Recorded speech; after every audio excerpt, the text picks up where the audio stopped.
2003 में एक ऐसे इंसिडेंट ने दुनिया को हिला दिया जो स्पेस एक्सप्लोरेशन की हिस्ट्री का एक सबसे बड़ा डिजास्टर माना जाता है।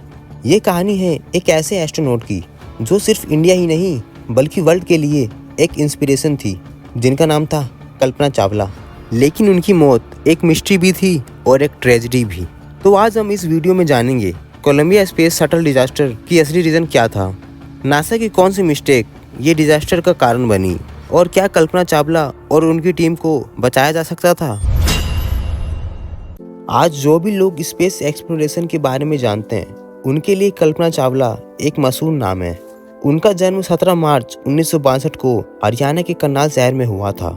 एक छोटी सी लड़की जो आसमान में उड़ने का सपना देखती थी, एक दिन नासा की एस्ट्रोनॉट बनी।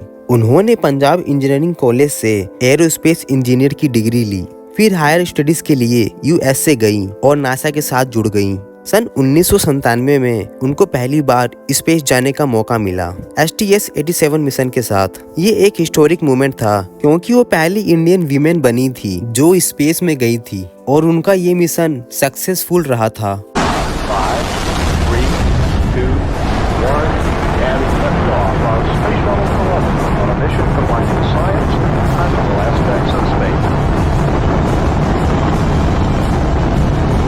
लेकिन जो उनका दूसरा मिशन था वो उनका आखिरी मिशन साबित हुआ। ये मिशन था STS-107 जो 16 जनवरी 2003 को लॉन्च हुआ था। We have booster ignition and liftoff of Space Shuttle Columbia with a multitude of national and international space research experiments.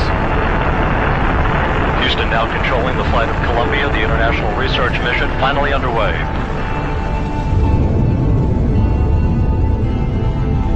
इस मिशन में कल्पना चावला के साथ 6 और एस्ट्रोनॉट्स थे। सब कुछ नॉर्मल चल रहा था, लेकिन लॉन्च के वक्त ही एक फैटल मिस्टेक हो गई जो नासा की आंखों से बच गई। जब कोलंबिया शटल लॉन्च हो रहा था तब एक फोम इंसुलेशन का टुकड़ा शटल के लेफ्ट विंग से टकरा गया। नासा के इंजीनियर्स ने इसे शुरुआत में एक माइनर सा डैमेज समझा क्योंकि पहले भी ऐसा इंसिडेंट हो चुका था, लेकिन इस बार इम्पैक्ट बहुत ज्यादा था। ये डैमेज जब शटल ऑर्बिट में था तब तो कोई इशू नहीं बना, लेकिन जब कोलंबिया वापस अर्थ पर आने लगा तब ये एक डेथ ट्रैप साबित हुआ। 1 फरवरी 2003 को कोलंबिया शटल को वापस अर्थ के एटमॉस्फेयर में एंटर करना था, लेकिन जैसे ही वो एटमॉस्फेयर में एंटर कर रहा था शटल के लेफ्ट विंग में टेम्परेचर बढ़ना शुरू हो गया। ये इसलिए हो रहा था क्योंकि फोम के इम्पैक्ट की वजह से विंग का हीट रेजिस्टेंट टाइल निकल गया था। जब भी कोई स्पेसक्राफ्ट एटमॉस्फेयर में एंटर करते हैं तो फ्रिक्शन की वजह से टेम्परेचर थाउजेंड्स ऑफ डिग्री तक पहुंच जाता है। नॉर्मली शटल के हीट शील्ड टाइल्स इस हीट को एब्जॉर्ब करते हैं, लेकिन कोलंबिया के केस में लेफ्ट विंग एक्सपोज्ड था। कुछ ही मिनट्स के अंदर शटल का कंट्रोल सिस्टम फेल होने लगा। नासा के कंट्रोल रूम में मॉनिटर्स पे वार्निंग सिग्नल्स दिखने लगे। 8:59 AM ईस्टर्न टाइम पर कोलंबिया टेक्सास के ऊपर था। तभी एक मैसिव एक्सप्लोजन हुआ। 60,000 फीट की हाइट पर मल्टीपल पीसेज में टूट गया। सारे एस्ट्रोनॉट्स की मौत सिर्फ 1 सेकंड के अंदर हो गई। क्या एस्ट्रोनॉट्स को बचाया जा सकता था? ये एक बहुत बड़ा सवाल है जो आज भी लोग पूछते हैं। नासा अगर चाहता तो कल्पना चावला और उनके क्रूमेट्स को बचा सकता था। नासा के इंजीनियर्स को लॉन्च के कुछ टाइम बाद ही फोम स्ट्राइक के बारे में पता चल गया था, लेकिन उन्होंने इसे एक मेजर रिस्क माना। कुछ इंजीनियर्स चाहते थे कि शटल को इन्वेस्टिगेट किया जाए, लेकिन नासा के हायर ऑफिशियल्स ने ये कहकर मना कर दिया कि ये एक कॉमन प्रॉब्लम है जो कि पहले भी हो चुकी है। एक और पॉसिबिलिटी थी कि नासा इमरजेंसी मिशन प्लान करके एक शटल भेज सकता था एस्ट्रोनॉट्स को रेस्क्यू करने के लिए। ये रिस्की था लेकिन थियोरेटिकली पॉसिबल था। अगर नासा ने टाइमली एक्शन लिया होता तो शायद आज कोलंबिया के एस्ट्रोनॉट्स जिंदा होते। कोलंबिया डिजास्टर सिर्फ एक टेक्निकल फेलियर नहीं था बल्कि एक ह्यूमन एरर भी था।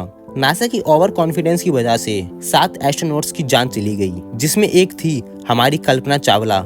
आज भी वो स्पेस एस्पिरेंट्स के लिए एक इंस्पिरेशन है। उनका सेक्रीफाइस हमें ये सीख देता है कि स्पेस एक्सप्लोरेशन एक रिस्की फील्ड है, लेकिन अगर हम केयरफुली काम करें तो हम इन एक्सीडेंट्स को रोक सकते हैं। तो दोस्तों, इस वीडियो की एंडिंग यहीं पे होती है। अगर आपको ये वीडियो इन्फॉर्मेटिव लगी हो तो प्लीज लाइक करें, शेयर करें और नए वीडियोस के लिए चैनल को सब्सक्राइब करें।